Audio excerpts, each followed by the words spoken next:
5 अनाथ बेटियों की जालिम चाची। विकास घर में मिट्टी के पैर छपाते हुए घर के अंदर आ जाता है। विकास भैया, आप हमेशा ही ऐसे करते हो।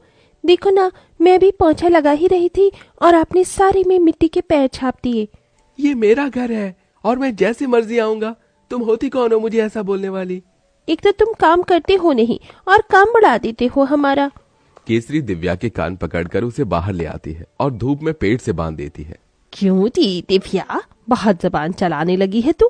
आजा, आज तुझे अच्छा मजा चखाती हूँ। ऐसा कहकर वो घर में आ जाती है। अब अगर इसके बाद मैंने तेरी ये कैंची जैसी जुबान चलती हुई देखी तो मुझसे बुरा कोई नहीं होगा। तुम दोनों यहाँ क्यों खड़ी हो? जाओ, गंदे कपड़े पड़े हैं, उन्हें धो लो। चाची जी, नुपुर और माही की तबीयत ठीक नहीं है, इन्हें दवाई दिला दो। तुम पाँचों के ऊपर फ्री फोकट में पैसे खर्च करने के लिए मेरे पास एक फूटी कौड़ी नहीं है।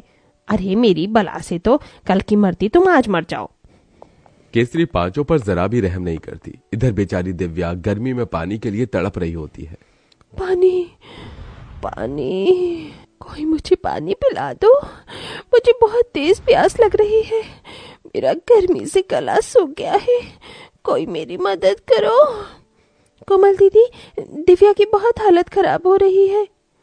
कितनी जालिम चाची है हमारी, जरा भी नहीं सोचती हमारे बारे में। दिव्या को पानी देकर आती हूँ, तुम यहीं पर रहना। कोमल एक गिलास पानी ले लेती है और दिव्या को पिलाने के लिए पेड़ के पास पहुंच जाती है। लेकिन तभी उसकी चाची उन्हें देख लेती है। आहा, देखो तो सही बहनों का प्यार। तेरी हिम्मत कैसे हुई मुझसे बिना परमिशन लिए इसे पानी देने की? मेरी बहन प्यास से तड़प रही है चाची, उसे पानी पीने दो। लगता है तुम्हें मेरी बात समझ में नहीं आती।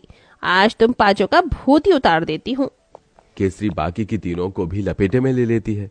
पेड़ से बांधकर वो एक डंडी से उन्हें मारना पीटना शुरू कर देती है।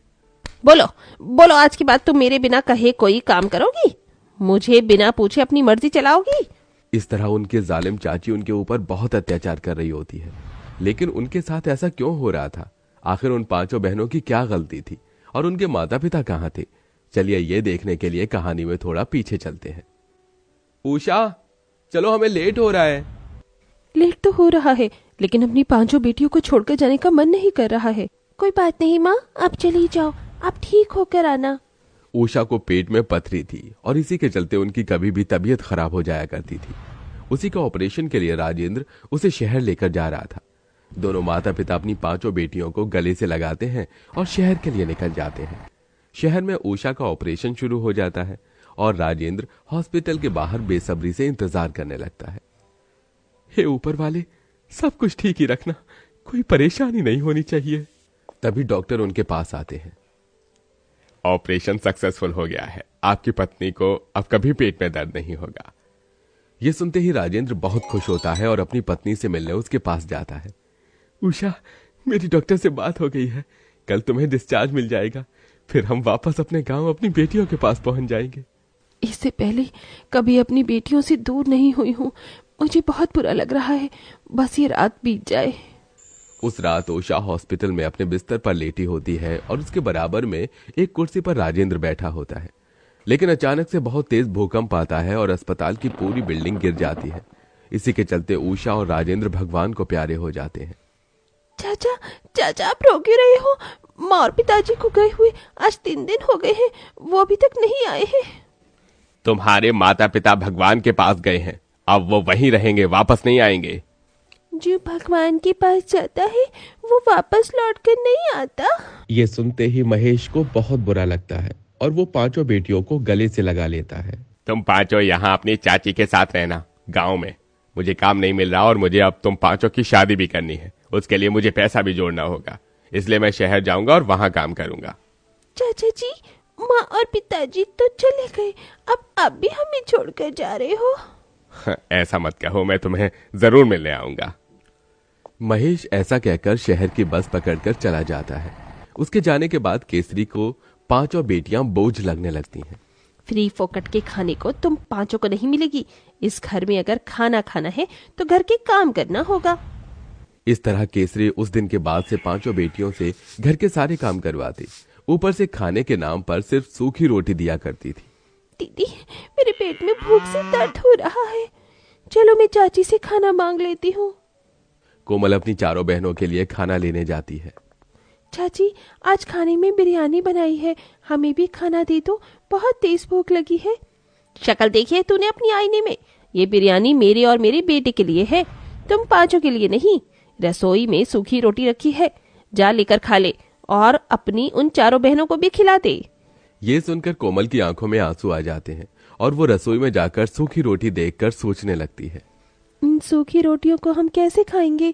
हमारी चाची कैसी है, खुद बिरयानी खा रही है और हमें ये सूखी रोटी दे रही है। कोमल एक गिलास पानी के साथ सूखी रोटी अपनी बहनों को खिलाने के लिए ले आती है। नहीं दीदी, सूखी रोटी से पेट में दर्द होता है। बहनों, हमारे पास और कोई चारा नहीं है। उस दिन नूपुर, दिव्या और माही तीनों ही सूखी रोटी नहीं खाती। इसी के चलते काजल और कोमल भी भूखे रहते हैं। आधी रात को उन पांचों को भूख का दर्द होता है। क्या फ्रिज में अभी भी बिरयानी होगी? हाँ, चाची ने रखी थी। मुझे पता है तुम सभी का बिरयानी खाने का मन कर रहा है। चलो तुम यही रखो, मैं चुपके से बिरयानी चुरा कर लाती हूँ। कोमल बिरयानी के लिए रसोई में फ्रिज के पास पहुंच जाती है। वो फ्रिज से बिरयानी जैसे ही बाहर निकालती है, उसी वक्त उसकी चाची उसे देख लेती है। अच्छा, तो ये बात है, तुम्हारी ये चोरी आज पकड़ी गई। आज तुम्हें मुझसे कोई नहीं बचा सकेगा।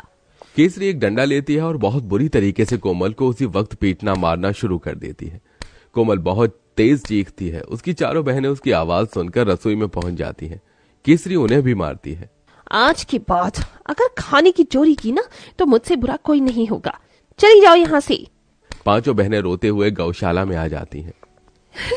दीदी, हमारी चाची इतनी जालिम क्यों है? उन्हें हमारे ऊपर तरस नहीं आता? जब हमारे माता पिता है ही नहीं तो हम यहाँ क्यों रुके हैं? दीदी, यहाँ से बहुत दूर चलो, भाग चलते हैं यहाँ से। लेकिन कहाँ जाएंगे? ना तो पैसा है और ना ही सर पर छत। दीदी, हमारी किस्मत हमें जहाँ लेकर जाएगी हम वहीं चले जाएंगे, बस आप यहाँ से भाग चलो। उस रात पांचों बहनें अपनी चाची के घर से भागने का सोच लेती हैं। वो केसरी के सोते ही दरवाजे से छुपकर बाहर निकल आती हैं और भागना शुरू कर देती हैं। भागते भागते वो बहुत दूर पहुंच जाती हैं। आज की रात इस पेड़ के नीचे ही सो जाते हैं, कल देखेंगे। अगले दिन जब सवेरा होता है तो अपने आप को रेलवे स्टेशन की जगह पर पाती हैं। रेलवे स्टेशन पर उनके पास भीख मांगकर गुजारा करने के अलावा और कुछ नहीं था। भीख मांगने से अच्छा है कि मैं खुद से कुछ काम करूं। वो देखो, वो आदमी लोगों के जूते साफ करके पैसे कमा रहा है, मैं भी यही करूंगी। इस तरह कोमल एक कपड़ा और कुछ जूते साफ करने का सामान लेकर बैठ जाती है, जिसके बाद वो लोगों के जूते चप्पल साफ करके पैसे कमाती है। अब मेरे पास पैसे हैं, मेरी बहनें जो खाएंगी मैं उन्हें खिलाऊंगी। गरीब बहन एक रेस्टोरेंट के बाहर जाने वाली होती हैं, लेकिन वहां का सिक्योरिटी गार्ड उन्हें भगा देता है, जिसके बाद वो एक ठेले पर जाकर समोसे खाती हैं। ऐसे ही धीरे धीरे काजल भी रेलवे स्टेशन पर पानी बेचने का काम शुरू कर देती है और साथ में दिव्या न्यूज़पेपर बेचने का काम करती है। तीनों बहनें मेहनत करके पैसा कमाती हैं और अपने लिए एक किराए का घर ले लेती हैं। वक्त के साथ वो बड़ी हो जाती हैं, जिसमें से नूपुर और माही पढ़ाई कर रही होती हैं और तीनों बड़ी बहनें काम करके घर चलाती हैं। एक दिन रेलवे स्टेशन पर महेश कोमल को देख लेता है। क्या तुम कोमल हो? चाचा जी, आप यहाँ? महेश कोमल को गले से लगा लेता है। मेरी बेटी, मैंने तुझे कहां कहां नहीं ढूंढा। अपने चाचा को देखते ही कोमल रो पड़ती है और रोते रोते अपनी चाची के किए जुल्म बताती है। और फिर चाचा जी, हम यहाँ भाग कर आए। हम तीनों बहनों ने मेहनत करके पैसा कमाया और दोनों छोटी बहनों को पढ़ाया। तुम्हारी चाची ने तुम्हारे साथ ये सब किया, मुझे तो पता ही नहीं था। उसे उसकी सजा जरूर मिलेगी। मुझे माफ कर देना बेटी, मैं तुम्हारी परवरिश तो नहीं कर पाया, लेकिन अपना वादा जरूर पूरा करूंगा। तुम पांचों की शादी मैं करूंगा, क्योंकि तुम मेरी बेटी हो। चलो मेरे साथ घर। महेश उन पांचों को घर ले आता है, जहां महेश केसरी से कहता है, तुम इंसान हो या फिर जल्लाद, इन मासूम लड़कियों के ऊपर तुमने इतने जुल्म कैसे कर सकती हो? तुम मेरी पत्नी कहलाने के लायक नहीं हो। निकल जाओ इस घर से, ये घर इन पांचों का है। ये सुनते ही केसरी के पैरों तले जमीन खिसक जाती है और वो रोते हुए कहती है, मैंने इन पांचों के साथ बहुत बुरा किया, लेकिन मेरे बारे में तो सोचो। इस बुढ़ापे में आकर, लेकिन अब मैं कहाँ जाऊंगी? मेरा बेटा भी मुझे छोड़कर चला गया। मुझे माफ कर दो बेटियों, मुझसे बहुत बड़ी गलती हो गई। कोई बात नहीं चाचा जी, हम चाची को माफ करते हैं, आप इन्हें इस घर से मत निकालो। जिसके बाद जिस घर में वो रह रहे थे वो घर भी उन 5 बहनों के नाम था। महेश उनके लिए लड़का देखता है और 5 बहनों को उन्हीं के पिता के घर से खुशी खुशी विदा करता है। जिसके बाद अब 5 बहनें अपने अपने ससुराल में खुशी खुशी रहने लगती हैं।